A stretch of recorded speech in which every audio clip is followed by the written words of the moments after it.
Muy buenas tardes a todos. Gracias por compartir con nosotros este espacio donde tendremos información clara, segura, confiable y necesaria para nuestra salud, la salud de nuestra familia y de nuestro entorno. Y es que hablar del COVID-19 no es sencillo, pero para eso tenemos a quien conoce sobre el tema y con quien hoy ampliaremos la información que hasta el momento se tiene sobre 7 puntos específicos. Le doy la más cordial bienvenida al doctor Rodolfo Quirós. Muy buenas tardes, doctor. Muy buenas tardes, Alejandra, un placer. El placer todo mío, doctor. El doctor Rodolfo Quirós tiene muchos años de experiencia y títulos que avalan su trabajo y conocimiento, como doctorado en medicina en la Universidad de Buenos Aires, magíster en efectividad clínica por la Universidad de Buenos Aires también, la Escuela de Salud Pública en Harvard y del Hospital Italiano de Buenos Aires, magíster en administración de negocios de la Universidad Torquato Di Tella, especialista en enfermedades infecciosas de la Universidad de Buenos Aires y es miembro titular de la Sociedad Argentina de Infectología. Actualmente, aquí en nuestro país es gerente general de la Clínica Foglianini. Antes de comenzar, quiero decirles a todos quienes nos están siguiendo a través de las plataformas que durante la exposición del doctor Quirós pueden ir escribiendo sus consultas para que éstas sean respondidas por el doctor al finalizar su presentación. Hoy vamos a hablar con el doctor Rodolfo Quirós sobre el origen del SARS-CoV-2, la naturaleza o conspiración, la inmunidad del COVID-19, los tipos y duración, la inmunidad de rebaño, la reinfección por el SARS-CoV-2, la relevancia, la implicancia. Vamos a hablar también sobre el tratamiento, lo que no sirve, lo que sirve, lo que todavía no sabemos. Las vacunas, lo que son los mitos, las realidades. Vamos a hablar también retomando nuestros controles de salud, muy importante, y los rebrotes. ¿Cómo prepararnos en estos momentos? Así que, bienvenido, doctor, lo dejo. Muchísimas gracias, Alejandra. Bueno, voy a tratar de compartir la pantalla. A ver si podemos hacer esto.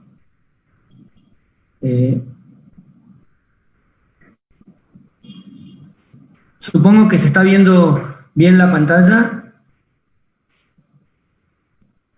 Bien.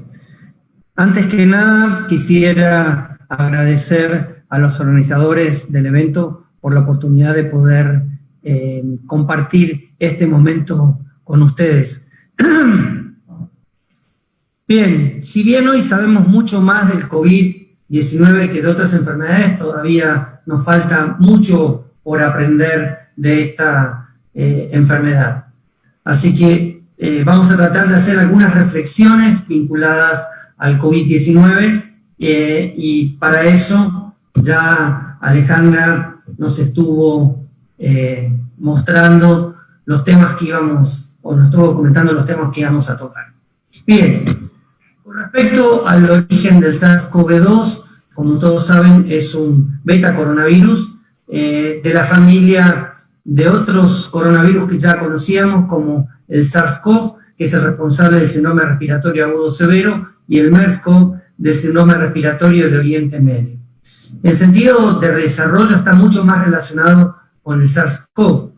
Estos virus se encuentran en la naturaleza, el huésped habitual de ellos es el murciélago, y habitualmente el murciélago transmite el virus hacia un huésped intermediario, que en el caso del SARS-CoV-2 fue una civeta, la civeta de palma, que es como un mapache, y en el caso del MERS, el dromedario.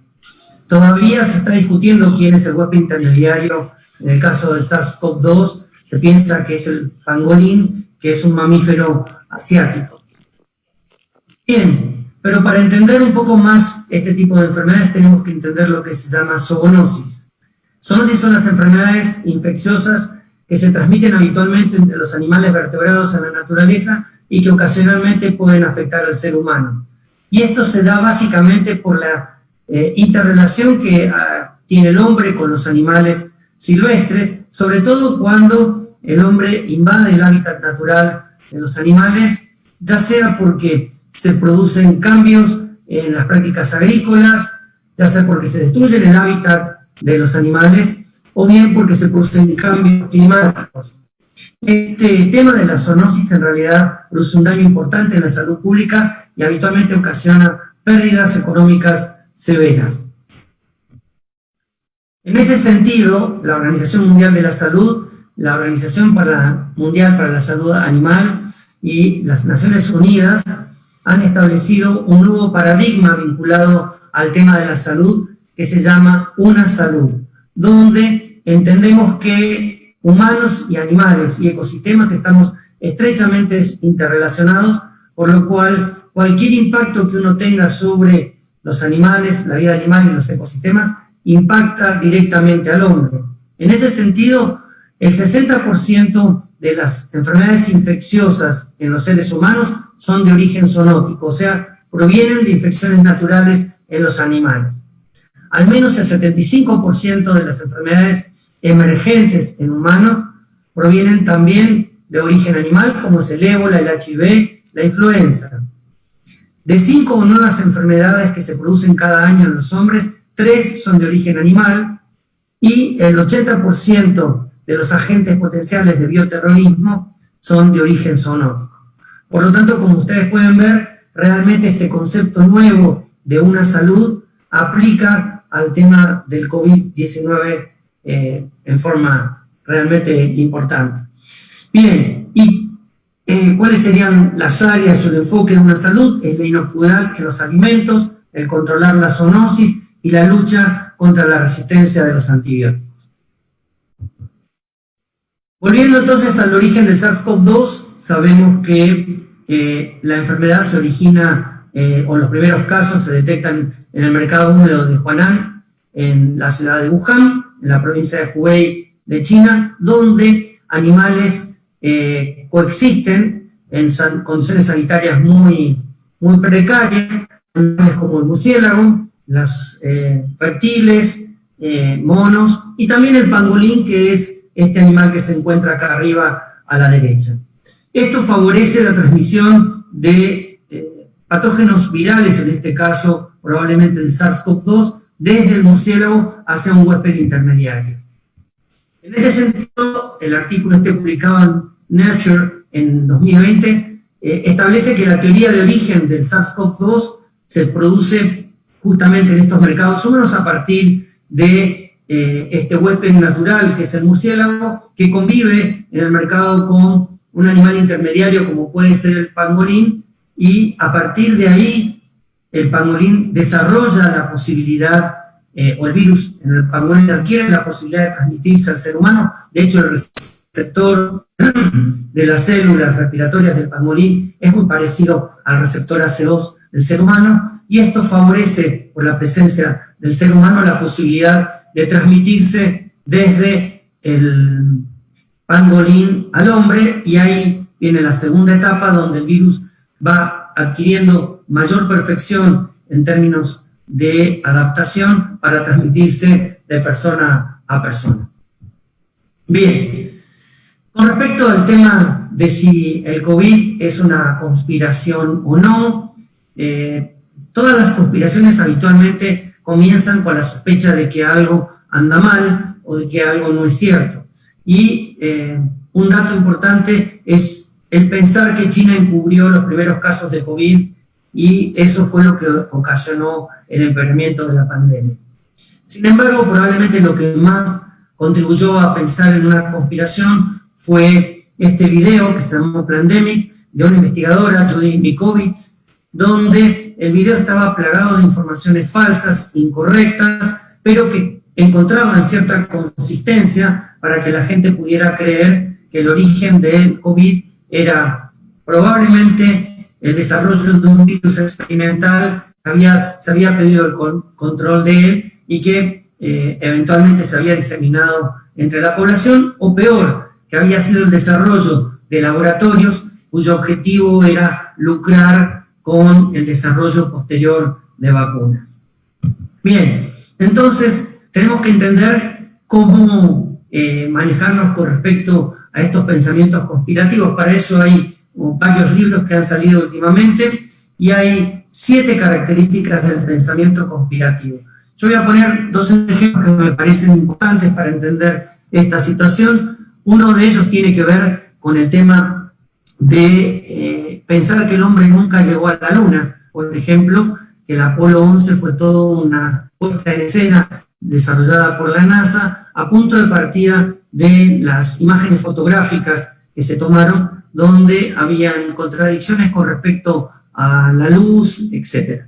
Luego la NASA pudo demostrar cada una de esas aseveraciones que eran falsas y explicar cada una de esas afirmaciones y debatir, rebatir el concepto de que el hombre no había llegado a la Luna.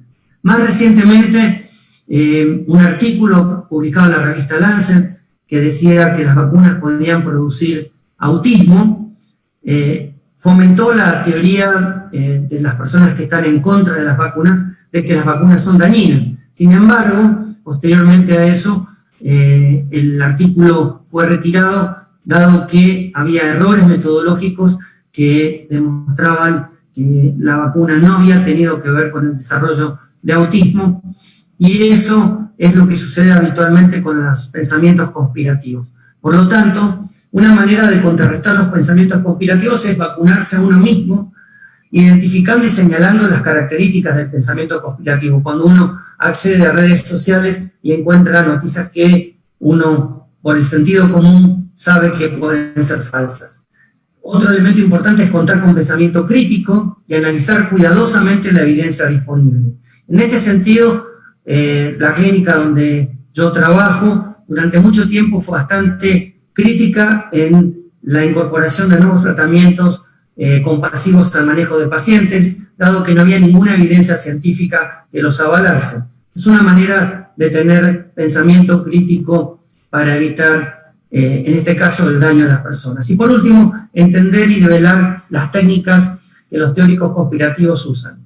Y esto se vuelve mucho más importante en los momentos de crisis e incertidumbre. Con respecto al tema de la respuesta inmunológica al SARS-CoV-2, como la respuesta inmunológica a cualquier otro patógeno, el organismo cuenta con 2 mecanismos de defensa: el sistema de defensa inicial en específico, donde el agente patógeno es, controlado por células que son los macrófagos, las células dendríticas y los polimorfos nucleares, los glóbulos blancos, y después aparece la respuesta inmunológica específica a través de la producción de linfocitos T, de los cuales el más importante en este caso es el linfocito T helper, o la producción de anticuerpos a partir de la interacción de los linfocitos T con los linfocitos B para producir IgM, IgG, IgA y otros anticuerpos, pero sobre todo los que a nosotros nos interesan son los anticuerpos neutralizantes. Con respecto a la evolución de la respuesta inmunológica luego de la infección de SARS-CoV-2, por ahora lo que podemos dosar con las pruebas de laboratorio son solo los anticuerpos en la práctica diaria, y sabemos que al cabo de la primera semana ya comienzan a aumentar tanto la IgG y la IgM, primero la IgG, aunque lo hacen habitualmente casi simultáneamente, y luego en el tiempo IgM desciende, como se ve acá en esta curva, para persistir por más tiempo IgG. Bien, ¿qué pasa con respecto a la persistencia de la inmunidad y los anticuerpos neutralizantes? Habíamos dicho que este es un grupo especial de anticuerpos que tienen la particularidad de bloquear el ingreso del virus habitualmente a la célula blanco, en este caso las células respiratorias. Por lo tanto, este es el tipo de anticuerpos que nosotros pretendemos que se desarrollen con las vacunas. En este estudio que se hizo sobre una población o una tripulación de un barco pesquero en Seattle, se observó que el 85% de la tripulación se había infectado a bordo del barco. Esto sucedió en el mes de mayo, pero toda la tripulación tenía una RT-PCR, o sea, una PCR para COVID negativa antes de embarcar, y a todos se les había extraído sangre antes de la salida. A su regreso, como les dije, el 85% se habían infectado, pero 3 personas que tenían anticuerpos neutralizantes antes de la salida no se infectaron en el barco, lo cual demuestra la eficacia de los anticuerpos neutralizantes en evitar la infección. Ahora, ¿cuánto tiempo son protectores los anticuerpos para COVID-19? Depende de la concentración y del tipo de anticuerpos neutralizantes. De las personas con infección más grave se sabe que pueden desarrollar anticuerpos durante más tiempo y podrían quedar protegidos probablemente por 1 año. Y las personas con infección más leve producen menos anticuerpos y probablemente la protección podría durar solo hasta 6 meses. El otro elemento importante es la inmunidad preexistente con respecto al SARS-CoV-2, cosas que conocemos y no conocemos. Hay trabajos que han demostrado que pacientes que nunca se expusieron al virus tienen entre un 20 y un 50% evidencia de tener inmunidad celular específica, que es linfocitos T capaces de reconocer el virus y destruirlo. Y lo más interesante es que uno de estos trabajos lo demostró en sangre de banco de pacientes que se había obtenido entre el año 2015 y 2018, lo cual hace que sea bastante interesante porque en ese momento el SARS-CoV-2 no circulaba en la población. Entonces la pregunta es, ¿cómo hay gente que pueda tener memoria inmunológica para un virus que todavía no se encontraba circulando entre la población? La teoría es que, como este virus es muy parecido a los coronavirus del resfrío común, la gente que se expone a estos coronavirus, que esto es frecuente en la población, pueden desarrollar un tipo de inmunidad que los podría proteger del SARS-CoV-2. Bien, en ese sentido, aquellas personas con inmunidad previa podrían estar mejor preparados para responder rápidamente y de forma más efectiva a la infección destruyendo el virus.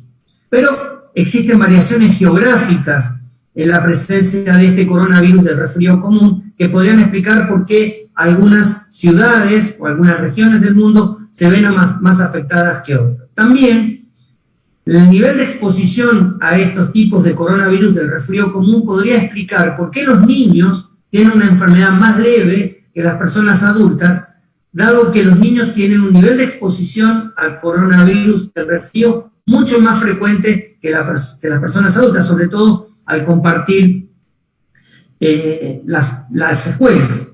Y esto podría explicar por qué las personas adultas van perdiendo en el tiempo esa inmunidad y podrían tener formas más graves de la enfermedad. Y otro elemento importante es que esta inmunidad preexistente podría aumentar el efecto de las vacunas al generar una mejor respuesta inmunológica luego de la vacunación. El otro aspecto que quería yo tocar es el de la inmunidad de rebaño. Para entender la inmunidad de rebaño deberíamos volver al concepto de cómo se distribuye el virus en la comunidad. Y para eso hay un modelo que se llama SAIR, que relaciona a los pacientes susceptibles, las personas expuestas, las personas que se infectan como consecuencia del contacto con un caso confirmado de COVID y las personas que se recuperan. Hay un factor que se llama Rho, que es el número básico de reproducción, que en cierta medida establece cuántas personas pueden infectarse a partir del contacto con un caso confirmado de COVID. ¿Y de qué depende ese número Rho? Depende básicamente de características del virus, como por ejemplo la cantidad de virus que se elimina o se libera al medio ambiente, cuánto persiste el virus en el medio, el contagio a partir de personas asintomáticas y el periodo de contagio de la enfermedad. Pero también depende de las personas susceptibles. ¿Y cómo puedo reducir las personas susceptibles para reducir este número Rho? A través de lo que decíamos recién, la inmunidad preexistente o eventualmente la vacunación. ¿Cómo modifico las personas expuestas? Hay un factor que es la densidad poblacional, que eso no lo podemos modificar, pero sí eventualmente a través de las medidas preventivas, como el distanciamiento social, la higiene de manos y el uso universal de mascarillas o tapabocas. ¿Cómo puedo modificar las personas recuperadas? Básicamente a través del tratamiento efectivo de la enfermedad, haciendo que la recuperación sea más rápida, y por otro lado, la inmunidad definitiva que puede dejar el virus. Bien, entonces, ¿qué sería la inmunidad de rebaño? ¿Cuántas personas en la población deben ser inmunes al virus para evitar que el virus circule libremente en la comunidad? Es decir, para evitar que la pandemia se siga propagando. Y como esto depende del RO, y el RO sabemos que en el caso del COVID es de 2,5, la cantidad de personas que deberían estar inmunizadas para terminar con la circulación del virus sería al menos el 60% de la población. El problema es que hoy no tenemos el número real de personas que se infectan por varios motivos. Primero, porque no hay un testeo masivo poblacional para poder detectar qué personas han tenido contacto con el virus. Si lo tuviésemos y lo hiciésemos a partir de los anticuerpos, sabemos, como dijimos antes, que entre un 10 y un 30% de las personas no van a desarrollar anticuerpos e igual son inmunes. Además, existe el problema de que la definición de caso para COVID ha ido cambiando en el tiempo y hoy tenemos un problema de que al principio, por ejemplo, la pérdida de olfato no estaba considerada como un signo de COVID y hoy sabemos que sí, y ese cambio permanente de la definición hace que no hayamos podido recabar qué cantidad en general de población está infectada realmente con COVID. Lo que sí sabemos es la cantidad de muertos, asumiendo que el porcentaje de muertos que se reportan se aproxima a la realidad. En ese sentido, existe lo que se llama la tasa de mortalidad relacionada a infectados. ¿Cuántas personas de las que se infectan, que es la suma entre asintomáticos y sintomáticos, mueren? Y ese número, si bien no se conoce en precisión, se sabe que podría oscilar entre el 0,8% y el 0,1%. Quiere decir que por cada muerto podría haber 1.000 personas infectadas, en el caso del 0,1%, y por cada muerto podría haber 125 personas infectadas si la tasa de mortalidad en infectados es el 0,8%. Yo hice un cálculo para el escenario del 0,1% para la ciudad de Santa Cruz, cuando la tasa de muertos o el número de muertos reportados llegaba a casi 1.300, asumiendo que la tasa de mortalidad fuera de 0,1%, la cantidad de infectados debería ser de 1.300.000 aproximadamente, y tomando la población de Santa Cruz, esto representaría el 38% de la población. Nosotros sabemos que en la ciudad de Santa Cruz de la Sierra la curva está mostrando ya una tendencia descendente, bastante marcada, y esto podría explicar en cierta medida que estemos, si bien no llegamos al 60%, se ha alcanzado una inmunización poblacional más alta de lo que uno podría pensar. Sin embargo, no tenemos datos reales del resto de los países, pero hay un dato importante que fue lo sucedido con Suecia, donde Suecia no implementó ninguna medida vinculada a las medidas de control con respecto a cuarentena, cierre de fronteras.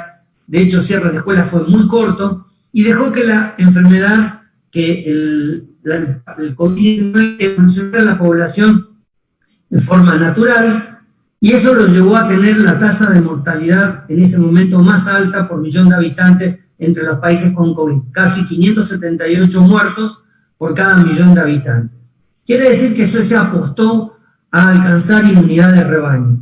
Sin embargo, cuando se hicieron los estudios de cero prevalencia en la inmunidad, sobre todo de la población, sobre todo en la ciudad de Estocolmo, el porcentaje alcanzó solo el 20%.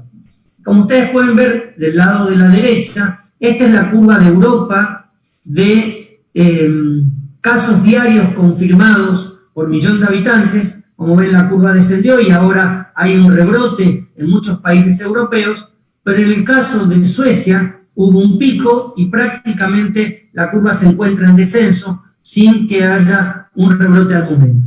Pareciera ser que este porcentaje del 20% que se estima en Suecia esté más cerca del 60% teórico y que, bueno, como dijimos antes, los test de anticuerpos todavía no sean la medida más efectiva para poder determinar la inmunidad de rebaño. Ahora, ¿cuándo se va a conseguir inmunidad de rebaño? Cuando en realidad existan, ¿sí?, la combinación de inmunidad celular preexistente, inmunidad adquirida por la infección, ya sea inmunidad celular y anticuerpos, o bien la inmunidad dada por la vacunación.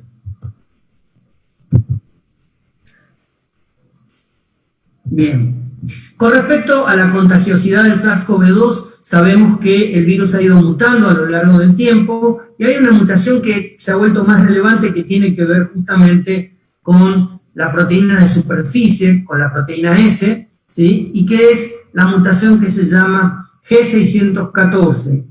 Esta mutación ha hecho que el virus original asiático que tenía la posición D614 haya ido modificándose a la G614 en la medida que se ha movido hacia Occidente. Y hoy en Latinoamérica la que predomina es la mutación 614. ¿Qué importancia tiene eso?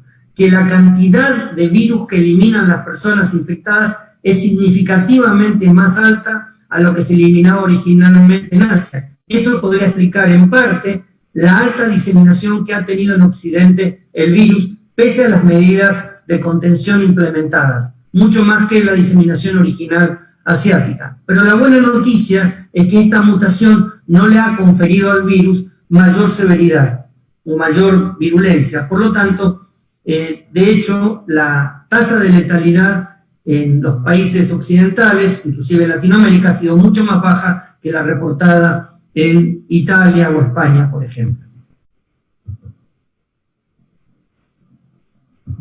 Bien, el otro aspecto es hablar de la reinfección.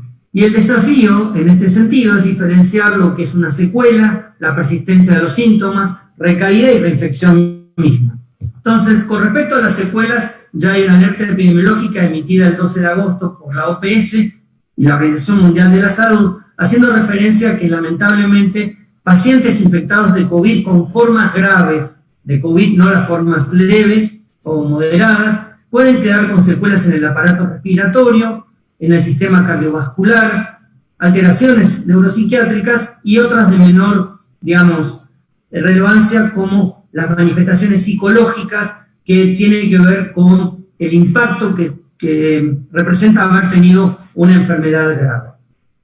Más allá de las secuelas, que es el daño que deja el COVID, hay personas que desarrollan síntomas a más largo plazo. Esto es lo que se llama persistencia de síntomas. En este sentido, los pacientes que han presentado al principio fatiga, falta de aire, dolor de pecho, tos, pérdida de olfato, un porcentaje de estos pacientes pueden tener síntomas por un periodo que va entre 2 y 3 meses después de la enfermedad. Pero esto no es exclusivo del SARS-CoV-2 o del COVID-19. También se ha visto en el Zika, en el chikungunya, en otras enfermedades. Por lo tanto, hoy sabemos que la gente puede persistir con síntomas entre un 30 y un 50% y que eso puede afectar la calidad de vida de las personas. Y esto representa un desafío post-pandemia, que es lidiar con el manejo de estos síntomas, si se quiere, crónicos de las personas para mejorar su calidad de vida después de la infección original por COVID. Cuando analizamos cuáles son los factores que pueden determinar mayor riesgo de persistencia de síntomas, vemos que la edad mayor de 50 años, el tener 3 condiciones comórbidas asociadas, digamos, al comienzo de la enfermedad, o ser una persona obesa con índice de masa corporal mayor de 30, son factores de riesgo independiente para que la persona quede con síntomas después de la infección inicial. El otro aspecto es la recaída. Ya hablamos de secuela, hablamos de persistencia de síntomas, de hablar de recaída. ¿Qué sería recaída? Una persona que tuvo síntomas al principio de la enfermedad, los síntomas mejoran, aunque no desaparecen, y pueden volver a empeorar en el transcurso de la evolución. Y esto tiene que ver básicamente con que muchas de estos síntomas crónicos, como dolor articular, cansancio, debilidad muscular, etc., pueden tener lo que serían nuevos ataques o nueva aparición.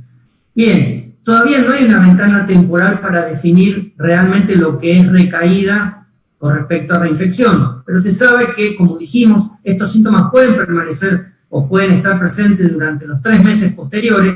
Uno podría tomar este tiempo para hablar de recaída sin tener que hablar de reinfección. Ahora, es importante recordar que los pacientes pueden tener PCR positiva posterior a la infección aguda sin que eso signifique replicación viral. Por lo tanto, no tendría mucha utilidad utilizar una PCR en ese momento, salvo que la persona se haya recuperado totalmente de los síntomas iniciales, se encuentre totalmente asintomática en este periodo, tome contacto con un caso confirmado de COVID, ¿sí?, y desarrolle nuevamente la enfermedad. En ese caso, uno debería eventualmente pedirle una RT-PCR y eventualmente comparar un parámetro que tiene la PCR, que es el umbral de ciclado, el famoso CT, para ver si en esta nueva aparición de síntomas ese umbral de ciclado se vuelve muy bajo, es una alta carga viral, para poder sospechar reinfección. El problema con la reinfección es que no hay muchos reportes que permitan demostrar en forma inequívoca que el paciente se haya reinfectado. Estos son algunos de los trabajos que reportan reinfección en los pacientes, y para poder demostrar reinfección uno en realidad debería tener, digamos, la secuenciación genética del virus que produjo la infección inicial y volver a secuenciar el virus que produce la reinfección, porque en realidad en todas las infecciones uno tiene ciertas variaciones en las características, en este caso en el material genético del virus, para identificar que la nueva infección no es producida por el virus original. Por lo tanto, esa es una técnica de la cual no disponemos. Entonces, ¿qué dificultades nos encontramos hoy para confirmar una reinfección? Primero, necesitamos tener circulación comunitaria del virus. Cuando estábamos enfrentando la primera ola de COVID, era muy difícil hablar de reinfección porque los pacientes habitualmente eran pacientes nuevos que uno atendía en la institución sanitaria. Ahora que la enfermedad está en algunas ciudades descendiendo y están apareciendo rebrotes en ciudades europeas, la gente vuelve a exponerse al coronavirus, con lo cual aparece la posibilidad de que los casos de reinfección sean más frecuentes. Lo otro que deseamos es diferenciar la recaída de la reinfección y contar con una tecnología para secuenciar el virus. Bien, creo que hay tres preguntas que son importantes hacerse cuando uno habla de reinfección. Primero, ¿cuán común es la reinfección? Con tan pocos ejemplos publicados es muy difícil determinar hoy cuál es la frecuencia con que se producen las reinfecciones. Sabemos que los pacientes con infecciones leves, lo dijimos antes, tienen una respuesta inmunológica muy pobre, lo cual aumentaría la posibilidad de reinfección. Pero teniendo 26 millones o más de personas infectadas en el mundo, no pareciera que la reinfección sea un motivo de preocupación en este momento. Pero como dijimos, los nuevos rebrotes nos va a dar la posibilidad de conocer cuán frecuente es la reinfección en la población, y además contamos con pruebas más rápidas y más precisas para poder determinar. O sea que todavía no podemos definir a ciencia cierta si la reinfección es un problema frecuente o no. La segunda pregunta es, ¿las reinfecciones son más o menos severas que la infección inicial? En los casos reportados, hay pacientes que han tenido reinfecciones casi asintomáticas o con síntomas muy leves, y hay un caso reportado en la ciudad de Nevada con una infección más grave que la infección original. Pero esto no permite sacar conclusiones definitivas. Es probable que el curso clínico de una reinfección dependa de muchos factores. Algunos propios del virus, que el virus mute hacia una forma más virulenta, ya vimos que eso no se está dando en este momento por suerte, y otros que dependan del paciente. Las enfermedades crónicas, que el paciente desarrolle alguna enfermedad que no haya tenido antes, que lo ponga en una situación de mayor riesgo. Ahora bien, sabemos que algunas reinfecciones virales no son más graves que otras, como por ejemplo la influenza, pero otras sí, como el caso del dengue. Por lo tanto, todavía tenemos que seguir analizando los casos de reinfecciones en la medida que se reporten para saber cuál es la situación del coronavirus, si se parece más a una influenza o se parece más a un dengue. Y por último, ¿qué implicancias tienen las reinfecciones en las vacunas en desarrollo? Sabemos que es mucho más fácil desarrollar una vacuna para infecciones que dejan inmunidad duradera, como el sarampión y la rubiola. No es el caso probablemente del SARS-CoV-2, por el hecho de que hablamos que hay posibilidad de reinfecciones. Pero esto no sería un problema porque hay vacunas como la de la hepatitis B, que requieren inyecciones de refuerzo para mantener la protección, y muchos de los ensayos actuales con vacunas están considerando 2 dosis de vacuna para obtener mejores resultados en cuanto a la respuesta inmunológica.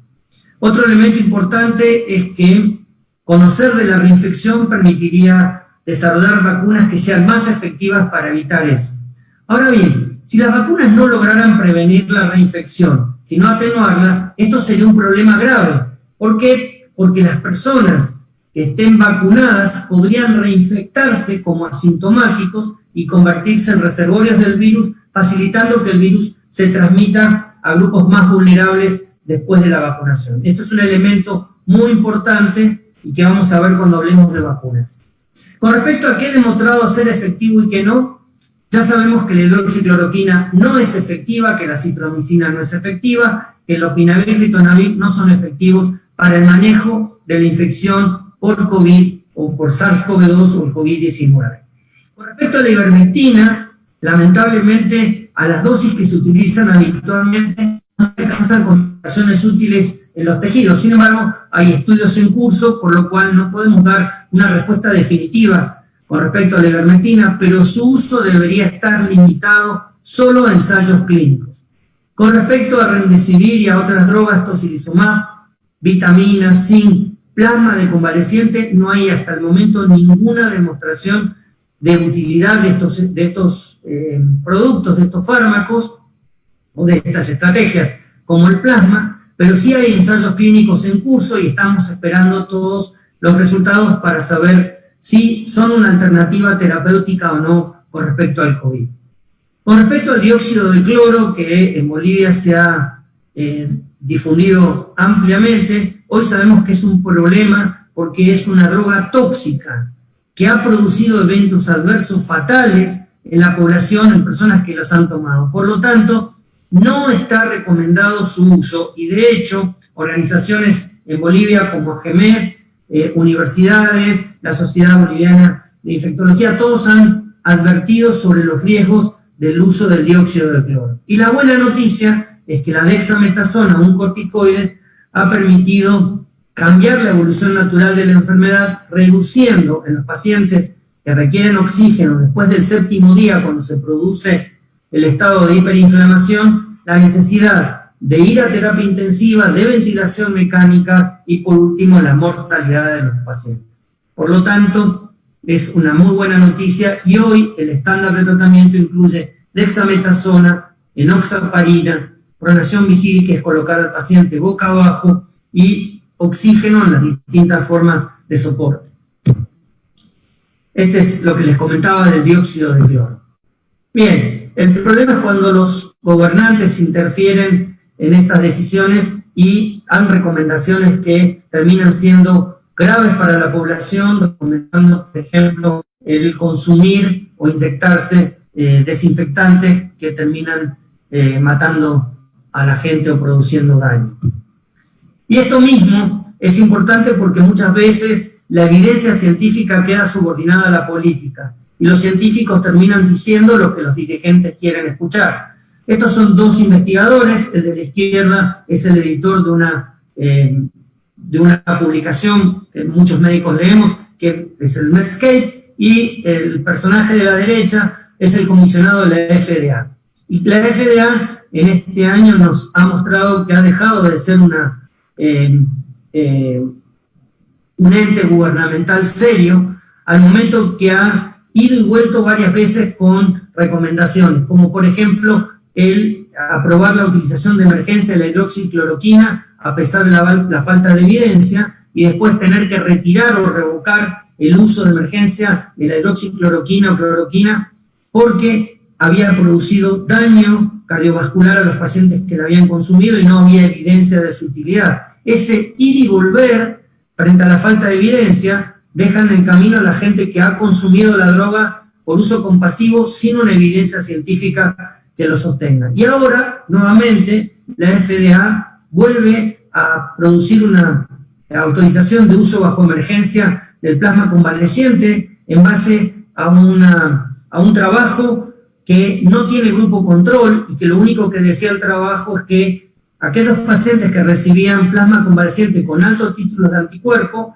tenían mejores resultados que aquellos que recibían plasma de convaleciente con bajos títulos de anticuerpos, lo cual nos preocupa porque una vez más volvemos al problema de estar haciendo recomendaciones bajo una evidencia no contundente. Lo mismo que aprobar el uso de emergencia, o sea, fuera del protocolo del Remdesivir, cuando todavía no hay ningún estudio que haya demostrado la utilidad definitiva de este producto.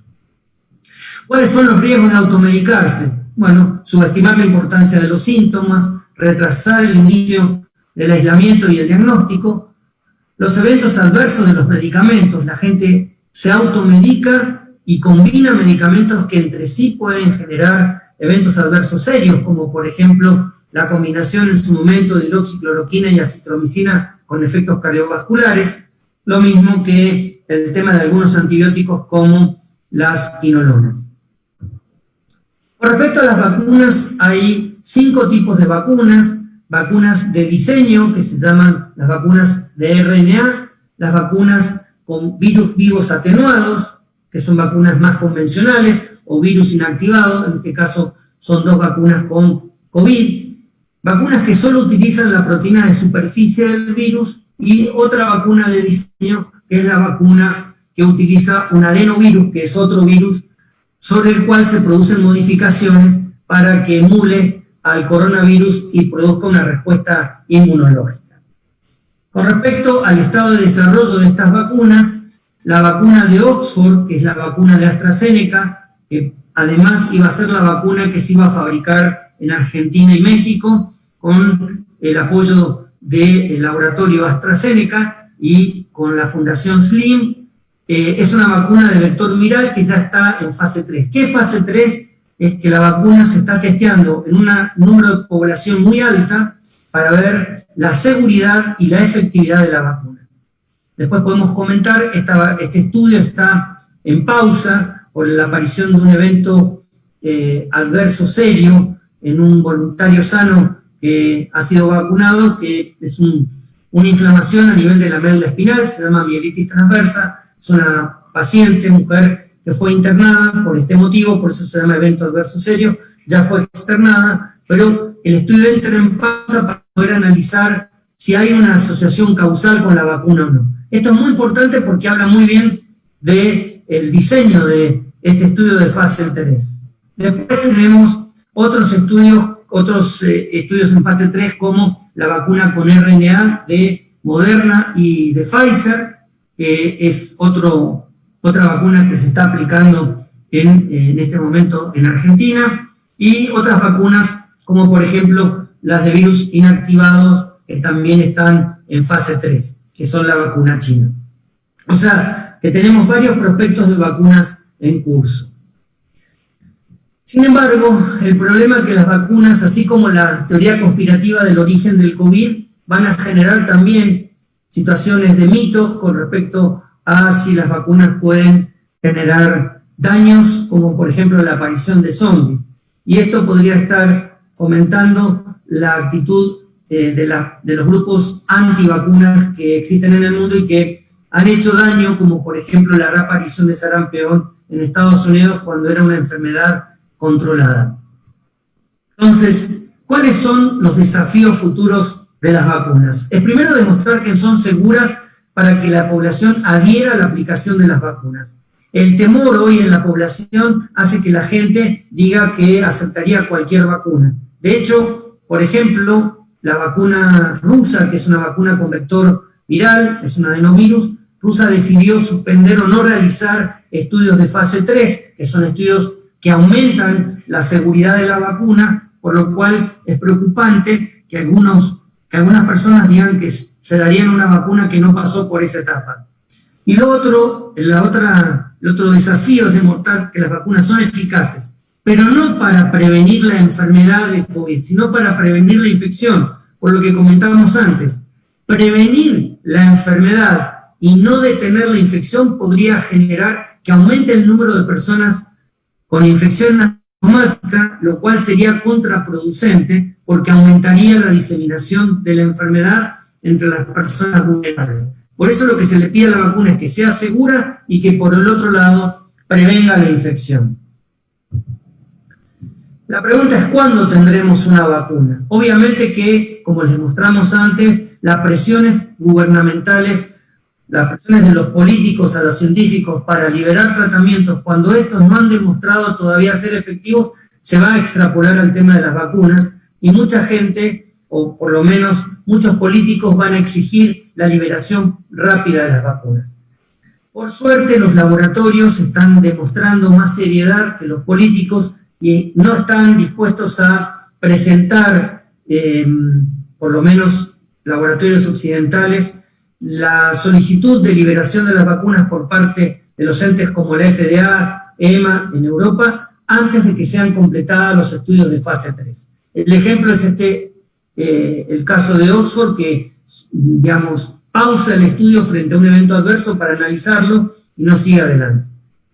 Entonces, tendremos la vacuna cuando la vacuna haya generado confianza suficiente en la población y la población, tanto las personas comunes como la comunidad científica. Y ahí es muy importante la responsabilidad que los médicos tomemos en ese sentido.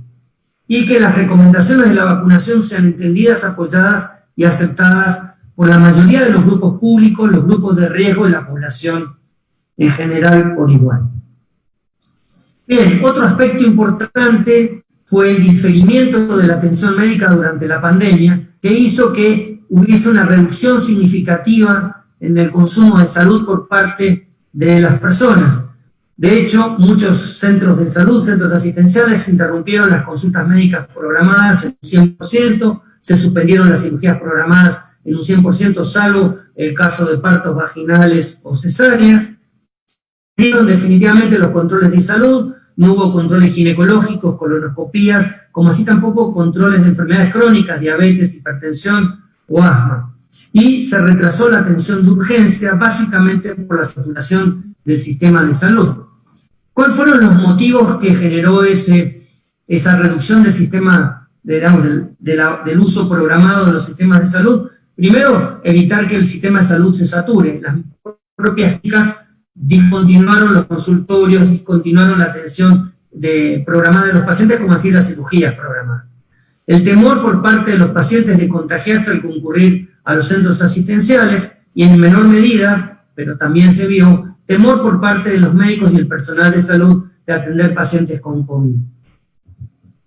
¿Cuáles fueron las consecuencias de esto? Es que muchos países comenzaron a reportar un número importante de muertes, ¿sí? Un exceso de muertes con respecto a años anteriores, que no se piensa que son por COVID, sino básicamente por la desatención de estas enfermedades crónicas que no han sido debidamente atendidas o que eventualmente progresaron y generaron ese exceso de mortalidad.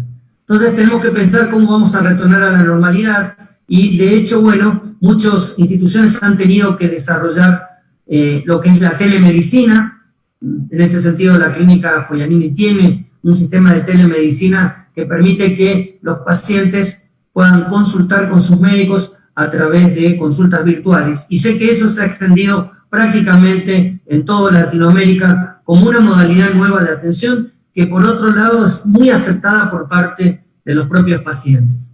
Y con respecto a la parte asistencial, vamos a tener que separar las instituciones de salud en áreas no COVID y COVID para volver a generar la confianza necesaria en la gente para que la gente pueda volver a las instituciones de salud. Y por último, hablar 5 minutos del tema de los rebrotes, que es lo que estamos viendo ahora en los países que ya pasaron la primera ola.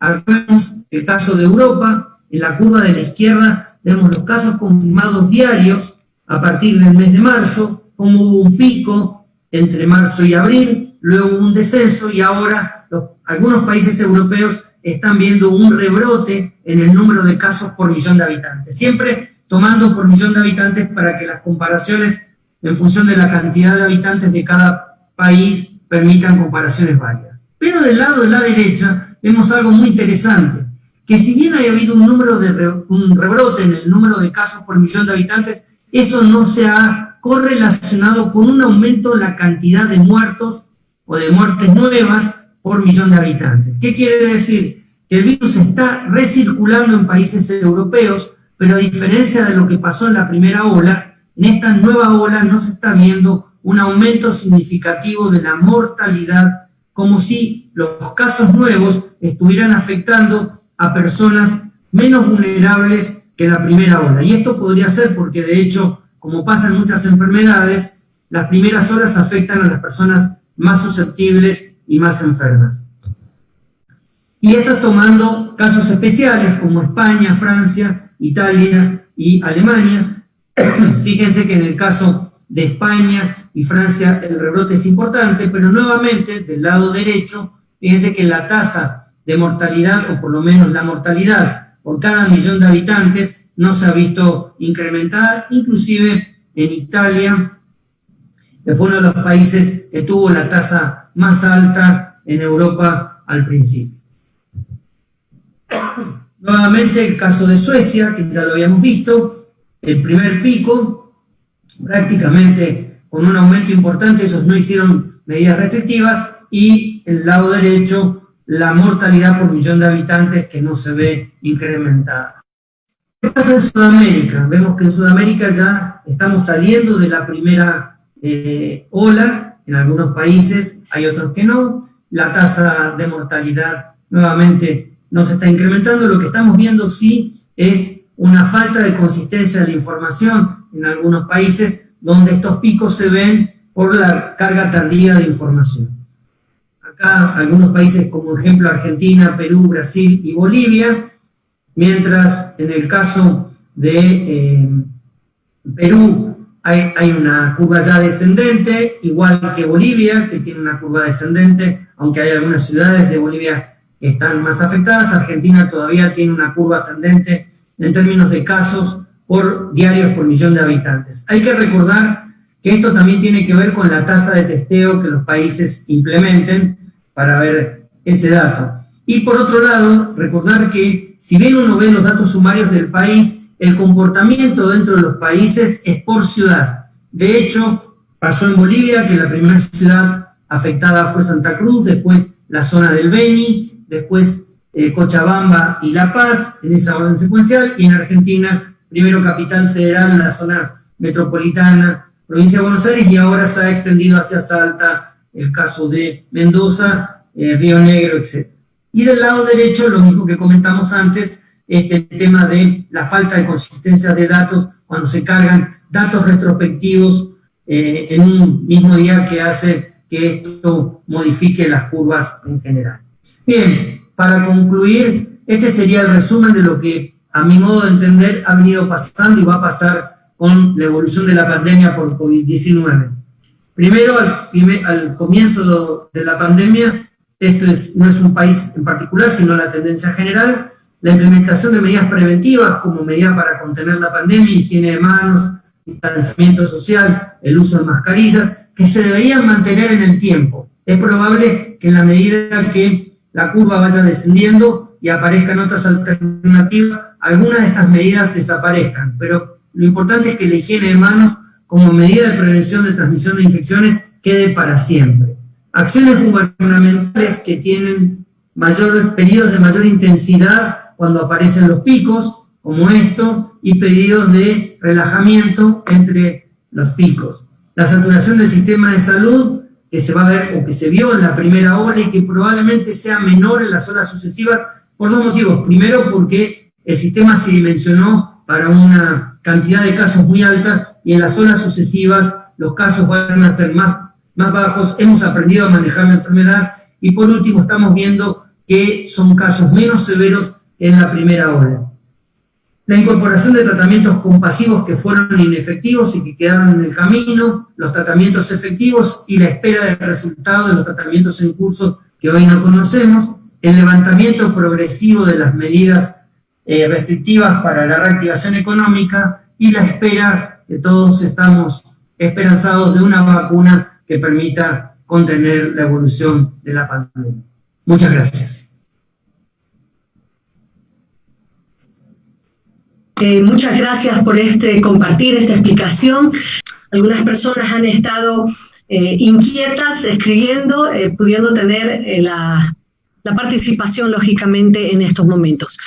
Es importante decirles sí a todos que este webinar va a ser subido en las plataformas para que ustedes puedan verlo, para aquellos que vieron desde el inicio, quizás se perdieron un poco la mitad del final, u otros que vieron desde el inicio y quieren volver a verlo. Bueno, lo vamos a tener en las plataformas. A ver, doctor, le voy a dar... Alejandra, quería aclarar, sé que hay médicos que han estado escuchando la presentación, les quiero aclarar que también va a estar disponible la presentación en la página de la Clínica Follanín. Así es, gracias, doctor.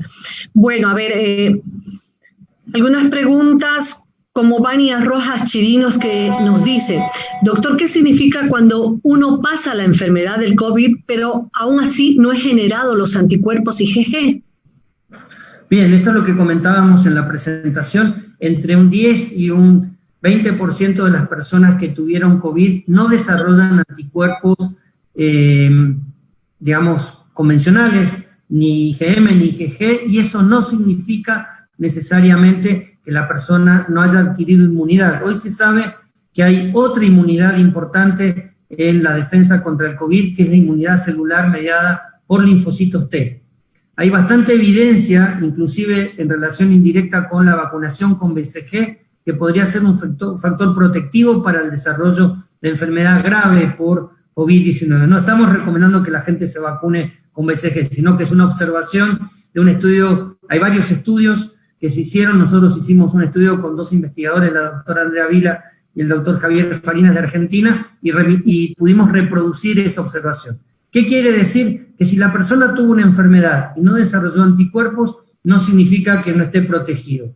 También es cierto que hay un porcentaje de personas con enfermedad muy leve que podrían no estar protegidas para una reinfección. Pero bueno, eso vamos a ver en la evolución si esto se confirma con las nuevas olas que se produzcan en el mundo. Perfecto. Flor Rodríguez nos dice, doctor, ¿qué vitaminas usted considera son necesarias para crear de repente anticuerpos? ¿Y cómo podríamos interpretar la lectura de la prueba ELISA? Ok, bien, con respecto a las vitaminas, yo lo que creo es que más importante que consumir vitaminas es tener una vida sana y una alimentación sana, porque de hecho con una alimentación sana uno incorpora todas las vitaminas necesarias para mantener un sistema inmunológico eficiente. Con respecto a, bueno, hay estudios en curso con el uso de vitamina C, con el uso de vitamina D, con el uso de zinc, pero todavía no se sabe realmente si este aporte extra de estas vitaminas pueden generar algún beneficio adicional. Y con respecto a la segunda parte de la pregunta del test de ELISA, el test de anticuerpos se divide en 2 grupos. Los test rápidos, que son los test por ejemplo, se llama inmunocromatografía lateral, que es el mismo test del embarazo, para que la gente lo entienda, que es un test colorimétrico, donde uno pone una gota de sangre y se ponen unas marcas, y los test que se hacen diferidos, que tardan más tiempo, que son el de ELISA y el de inmunofluorescencia. Si uno opta por hacerse un test de anticuerpos, el test que debería hacer no es el test rápido, que no tiene ninguna utilidad, porque tiene muchos falsos negativos y falsos positivos, y debería optar por un test o bien de ELISA o bien de inmunofluorescencia. Ahora la pregunta, ¿cuándo debería hacerse ese test? El test no es necesario para confirmar recuperación de la enfermedad, porque dijimos que hay gente que no va a tener anticuerpos y eso no va a significar nada. Por otro lado, el hecho de que uno utilice el test sería con un concepto de screening poblacional, que significa tratar de identificar cuántas personas de una población determinada han tenido exposición al virus y están inmunizadas. Y esto, por ejemplo, podría ser dentro del personal de salud o en algún estudio poblacional que encare el área gubernamental o los ministerios de salud. Pero no es una práctica que uno debería utilizar habitualmente para confirmar la recuperación de la enfermedad. Si los síntomas desaparecen, la persona no tiene fiebre y tuvo una enfermedad leve, con 10 días de aislamiento, desde el comienzo de los síntomas es más que suficiente para interrumpir el aislamiento y darse, en ese caso, por curado o por recuperado. Perfecto. Andy Moreno dice, ¿por qué de repente uno no recupera el olfato? Es mi caso, dice, ya hace 2 meses que yo salgo negativo y no tengo olfato. Es lo que charlábamos recién. A ver, conforme fue avanzando la pandemia, hemos aprendido más de la enfermedad y hoy sabemos que al principio, cuando todos eran casos agudos, todavía no sabíamos bien qué era lo que iba a suceder con respecto a la persistencia de los síntomas. La pérdida del olfato, si bien no es el más frecuente, es uno de los síntomas que pueden persistir durante más tiempo y generar esa incomodidad en las personas. Ahora, ¿cuánto tiempo va a estar sin olfato una persona individual? Es muy difícil establecerlo porque depende de las características de cada persona en particular. Ahora, lo que sí es que muchas personas recuperan el gusto y recuperan el olfato después de haberlo perdido. Lo que puede variar es el tiempo. Así que para ella es tener un poco de paciencia, que seguramente lo va a recuperar.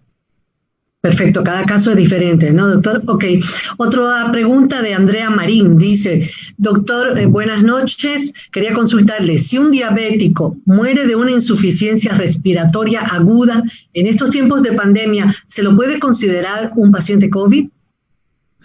Hay elementos para considerar un paciente sospechoso de COVID, aunque no se haya hecho la prueba. Todo paciente con neumonía grave de la comunidad y con infiltrados pulmonares, en este contexto actual, debería ser considerado como caso sospechoso de COVID si no hay otra explicación clínica. Así que sí, obviamente. Y eso es importante, la pregunta, en el sentido de que existe cierto subregistro de los casos no reportados por fallecimiento que no esté atribuido a COVID a través de un test. Pero bueno, asumimos que ese subregistro no es tan significativo como para modificar la tendencia de los números en general. Pero sí, sería un caso sospechoso de COVID. El doctor Freddy Rojas Soto consulta. Buenas noches. ¿Cuáles son los criterios del alta médica en las personas con COVID? Bien, a ver, hay criterios de alta médica y criterios de interrupción del aislamiento. El criterio de alta médica tiene que ver con la evolución natural del paciente, si el paciente ha superado el cuadro clínico inicial. El manejo de la enfermedad también ha ido cambiando. Mientras el paciente requiera oxígeno, uno trata de tenerlo hospitalizado para ver la evolución del paciente. Cuando el paciente ya no requiere suplemento de oxígeno, aunque esté en tratamiento con corticoides, uno podría externar al paciente para que complete el tratamiento en la casa, utilizando corticoides por vía oral. Ese es un ejemplo. Pacientes que están en terapia intensiva, hasta que no estén independizados del respirador y no estén estabilizados, no se pueden externar. Ahora, la interrupción del aislamiento, que es un elemento que fue cambiando en el tiempo. Hoy no se requiere. Recuerden que al principio de la pandemia se pedían 2 PCR negativas con intervalo de 24 horas para establecer que el paciente se podía interrumpir el aislamiento. Hoy ya eso no es necesario. La evidencia demuestra que los pacientes asintomáticos o pacientes con enfermedad leve pueden interrumpir el aislamiento luego de 10 días del primer test positivo, en el caso de que el paciente sea asintomático, o desde el inicio de los síntomas en el paciente con enfermedad leve, siempre que hayan pasado 24 horas sin fiebre y sin antitérmicos, aunque el resto de los síntomas no hayan desaparecido. Y esto lo aclaro porque ahora sabemos que los síntomas pueden persistir y esto no implica que la persona siga contagiando. ¿Qué evidencia sustenta esto? Las pruebas que han determinado que estos pacientes se le hace RT-PCR o bien es negativa o bien es positiva. Cuando se ha intentado cultivar el virus no se cultiva. Por lo tanto, lo que uno está detectando son trazos del virus. Esos serían los pacientes con enfermedad leve o asintomática. Los pacientes con enfermedad moderada o severa, el tiempo para interrupción del aislamiento son 20 días. O sea, uno podría interrumpir el aislamiento luego de los 20 días de iniciados los síntomas, siempre que de vuelta el paciente no esté con fiebre. El ejemplo, digamos, la excepción serían los pacientes inmunocomprometidos, o sea, con defensas bajas, porque ellos podrían seguir eliminando el virus por más tiempo. En ese caso, es necesario la consulta con un especialista, un infectólogo, para que pueda asesorar al médico en el término de la interrupción del aislamiento. Perfecto, doctor. Hay muchas personas que están repitiendo algunas preguntas y decíamos hace un momento que esta conversación, este webinar va a ser subido a las plataformas para que puedan verlos en su totalidad. Una consulta, dice Andrea Marín, un paciente con un nivel de oxigenación de 54, ¿cuánto oxígeno debe recibir para que pueda tener una buena oxigenación en sangre? Está bien, eso es un tema más bien una pregunta técnica médica. En realidad lo que uno trata es de mantener al paciente con una saturación en sangre arterial por encima del 93% si está, digamos, a nivel del mar, y con una saturación por encima del 88%, 89% si está en altura, y depende de la altura, 3.000 metros. Por lo tanto, hay un parámetro para definir cuándo el paciente requiere oxígeno. Si el paciente tiene menos de 92% de saturación, requiere oxígeno, y primero lo que se le administra es oxígeno con bigotera, con máscara, y si eso no alcanza, después se va escalando hasta la ventilación invasiva. Gabriela Tavera nos dice, luego de tener COVID, ¿puedo hacer ejercicio, de repente sauna, otra actividad, o qué es lo que debo cuidar mucho más? En realidad el ejercicio va a depender de la capacidad que ella haya recuperado para hacerlo. La gente se va a autolimitar si tiene dolor muscular, si tiene dolores articulares o siente fatiga. Para mí, como cualquier otra enfermedad, uno tiene que reiniciar la actividad en la medida que el cuerpo se lo permita. No hay ninguna restricción en particular. Perfecto. Giovanna nos dice, entiendo que hay tratamientos para la población en general, ni adultos, ancianos, pero en el caso específico de los niños, ¿hay un tratamiento que se sigue? Bien. A ver, el tema de los niños es más complejo porque hoy se sabe que los niños hasta los 5 años de edad o preadolescentes en general no desarrollan formas graves. Los casos puntuales de mala evolución en niños ha tenido que ver con situaciones particulares de inmunodeficiencia o, como diría la gente común, de defensas muy bajas, desnutrición, etc. Pero para el resto de la población podríamos decir que los niños hasta los 5 años van a tener una enfermedad asintomática o leve. De los 5 años en adelante, los adolescentes, en los últimos meses se han descrito formas de cuadros inflamatorios, se llama síndrome multisistémico inflamatorio por COVID-19, que es parecido a los cuadros que pueden producir otros virus y que tienen un nombre que se llama enfermedad de Kawasaki. Esa enfermedad no se ve en todos los pacientes, todos los niños con COVID, sino que tiene una frecuencia muy baja, pero de aparecer hay tratamientos para esos pacientes que consiste en la combinación de inmunoglobulinas, corticoides y observación en internación. Pero tomando en cuenta la población general y la cantidad de niños afectados, podríamos decir que es muy baja la frecuencia de afectación, lo cual no implica que la enfermedad no afecte a la población en general, pero uno cuando ve la distribución de casos, sigue concentrándose los casos fatales y más severos en pacientes mayores de 60 años o con condiciones comórbidas como hipertensión arterial, diabetes, obesidad. Los chinos, por ejemplo, no describieron la obesidad porque la prevalencia de obesidad en China está entre el 3 y el 6% en Asia. Cuando la enfermedad se movió hacia Occidente, ya la obesidad pasó a ser un elemento extremadamente relevante. Italia, España y Latinoamérica, en Bolivia lamentablemente, sobre todo en Santa Cruz de la Sierra, la obesidad es un problema. Más del 30% de la población tiene obesidad. No estamos hablando de sobrepeso, estamos hablando de obesidad. Y en los pacientes atendidos en la clínica, la obesidad fue un factor de riesgo importante. Así que, de vuelta, eso creo que es como mensaje, el tener una vida sana es corregir esos factores. Y agrego un punto más, porque también en la literatura dice, bueno, ser diabético ya es un factor de riesgo. En realidad, el factor de riesgo es ser diabético no controlado, ser hipertenso no controlado. O sea, la persona que es diabética y tiene su glucemia o su azúcar en sangre para la población general, la persona común, está controlada, tiene mucho menos riesgo que el diabético que ingresa a la clínica sin el azúcar controlado. Y eso lo hemos visto en la internación. Por lo tanto, no es solo ser diabético el factor de riesgo, sino ser un diabético que no se ha cuidado en el último tiempo. Perfecto. Jorge Calabrese dice, excelente exposición y notable claridad de un tema tan complejo, doctor.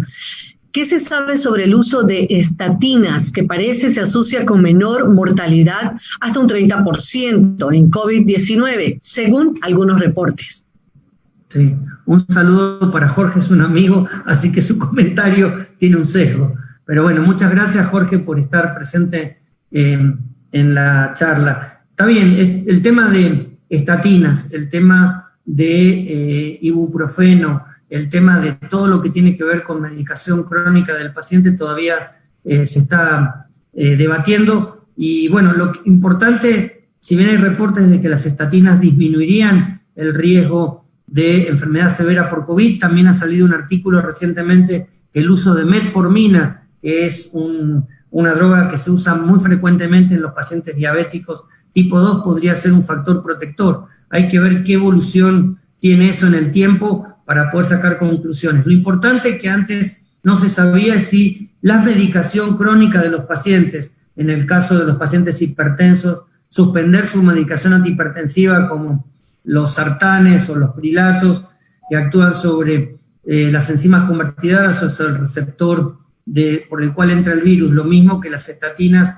debían discontinuarse, y hoy se sabe que ninguna medicación debería discontinuarse en los pacientes crónicos porque el riesgo de discontinuar es mayor que el beneficio potencial que se podría obtener, que no ha sido demostrado. Así que sí, me parece que las estatinas se deben que usar. Lo que no haría es utilizar estatinas en pacientes que no tienen hipercolesterolemia hasta que no haya un estudio randomizado, controlado, que lo demuestre.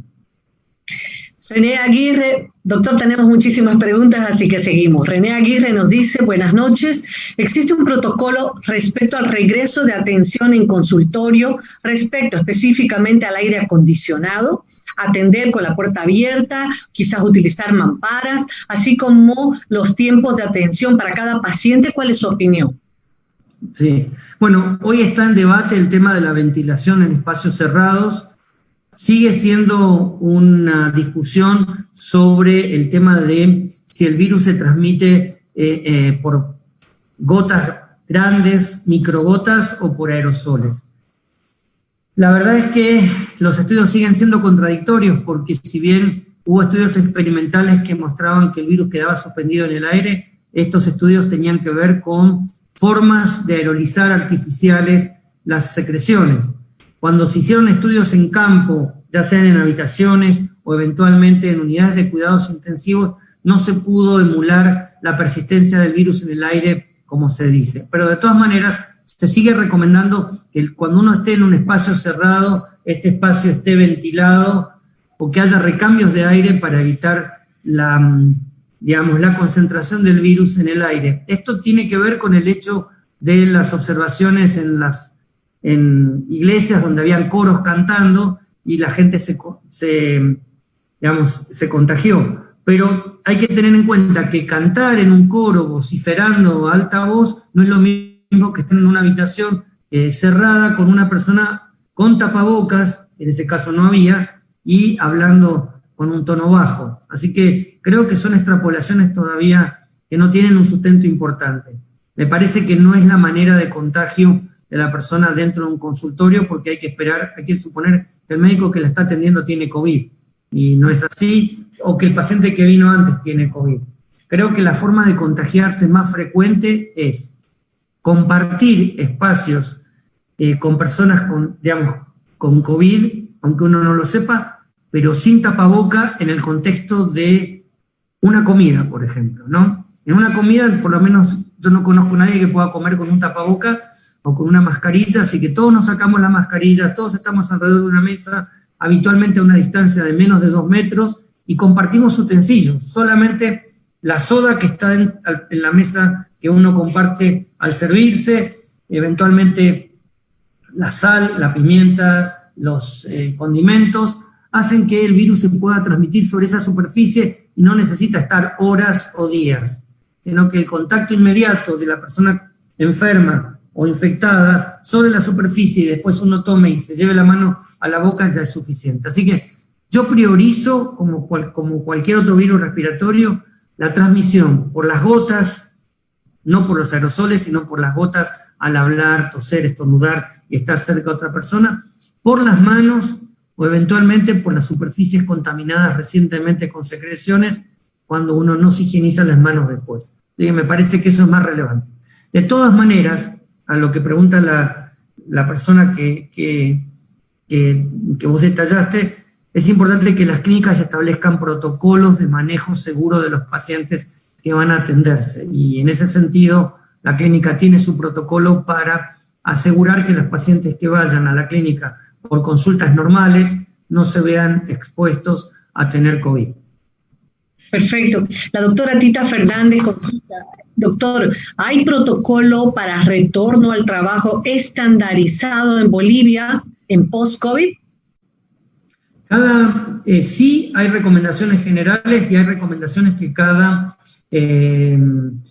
empresa está desarrollando para sus trabajadores.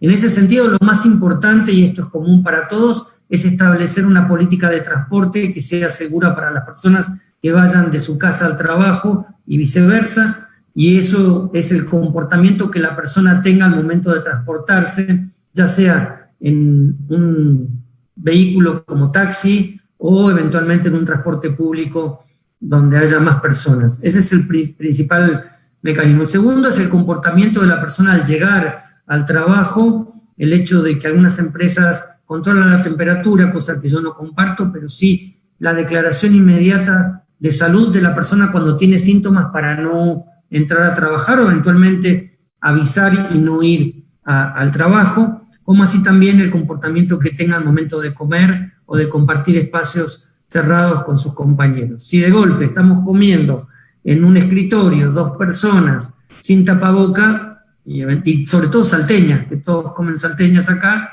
es un factor de altísimo riesgo para el contagio. Bien, doctor. Muchas gracias, dice Luis Márquez, por su exposición. Y quiero comentarle algo. Tengo un caso de paciente que presentó síntomas de COVID entre el 17 y el 30 de marzo, bien al inicio. El 2 de julio se realizó una prueba cualitativa IgM-IgG que dio positivo, pero el 14 de julio se realiza la PCR y sale negativo. ¿Cómo entender esto? De vuelta, todo depende del tipo de test que esté utilizando. Vuelvo a repetir, los test de anticuerpos que son confiables son pruebas que son o ELISA o inmunofluorescencia. Las pruebas rápidas de anticuerpos no tienen ninguna utilidad. Entonces, si él se hizo una prueba rápida, que sea negativa no significa absolutamente nada. Uh-huh. Por otro lado, el hecho de que el anticuerpo baje no significa que él no esté inmunizado, como dijimos antes. Así que lo ideal es no hacerse la prueba, para no entrar en ese conflicto de duda de si los anticuerpos no están, me puedo volver a contagiar. Perfecto, doctor. Usted decía hace rato el tema de la Sí. medición de la temperatura. ¿Medir la temperatura es seguro para decir que la persona no tiene COVID o puede estar con COVID pero sin temperatura? Sí, de hecho hoy, al principio de la pandemia, la temperatura era un factor requerido para la definición de caso sospechoso. Hoy no. Hoy se dice que la persona debería tener 2 síntomas, de los cuales la temperatura es uno más.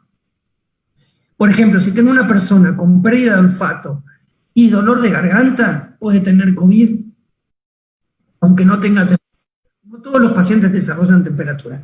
Si bien es cierto que la temperatura es uno de los síntomas más frecuentes, pero hay otros síntomas que no son, digamos, que no tienen que ver con la temperatura, como la diarrea. Es muy frecuente en Bolivia la diarrea. Probablemente tenga que ver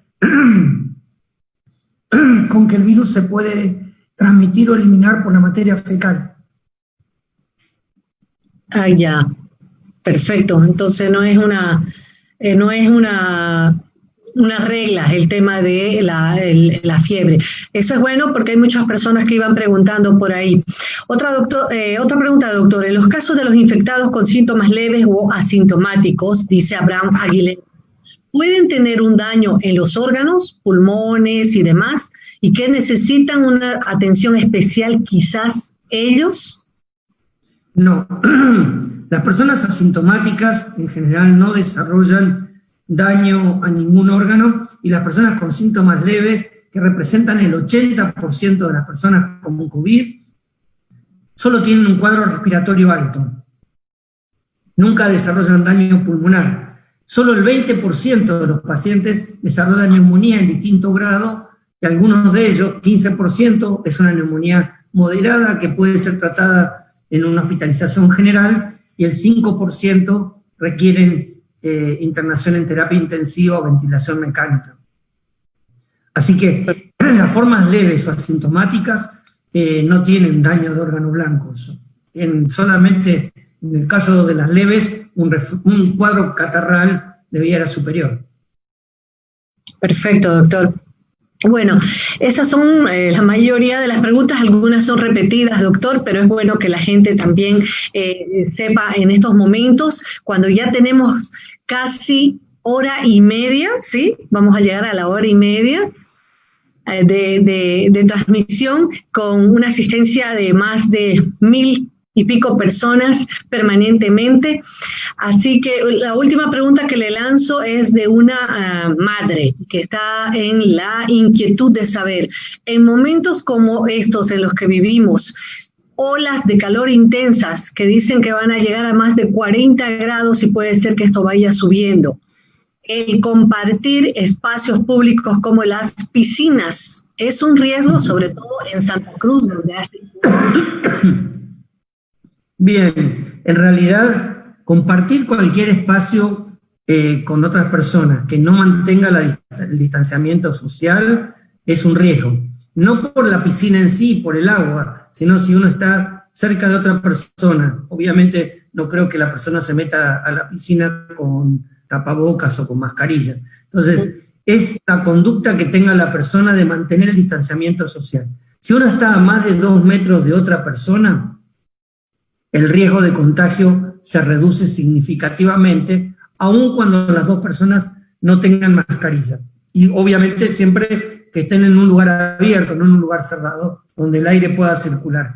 Así que la recomendación es, en el caso de que se abran las piscinas y que la gente pueda ir a esos lugares, sobre todo en los condominios, donde veo que las piscinas, digamos, de los condominios están abiertas, es evitar la aglomeración de gente y estar a menos de 2 metros de distancia. Totalmente de acuerdo, doctor. Bueno, doctor, muchas gracias por tan importante información que ha compartido con nosotros hoy día. Quisiera dejar un último mensaje.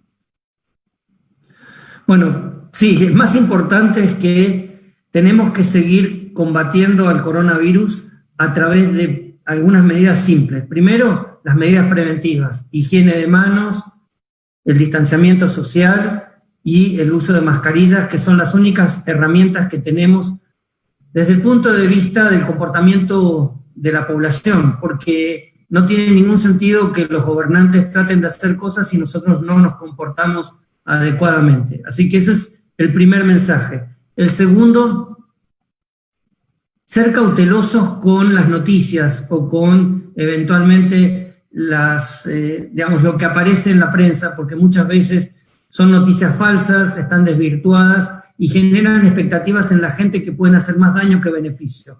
El ejemplo más típico fue el dióxido de cloro en Bolivia, donde la gente pensó que era una solución y empezó a comprarlo, como así también muchos medicamentos que se compraron y se consumieron sin ninguna indicación precisa. Y el tercer mensaje es que es muy probable que contemos con la vacuna, que la vacuna pueda ser efectiva para controlar el coronavirus, pero que como población tenemos que dejar que los científicos trabajen para que los ensayos que se hagan sean los necesarios para que la vacuna demuestre ser segura y demuestre ser efectiva.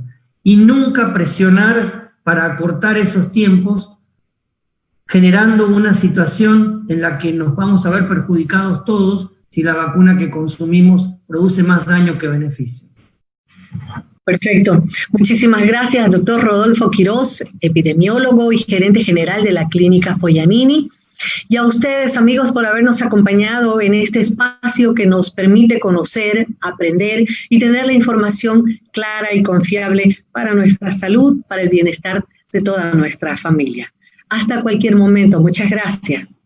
Muchas gracias, Alejandra. Un placer.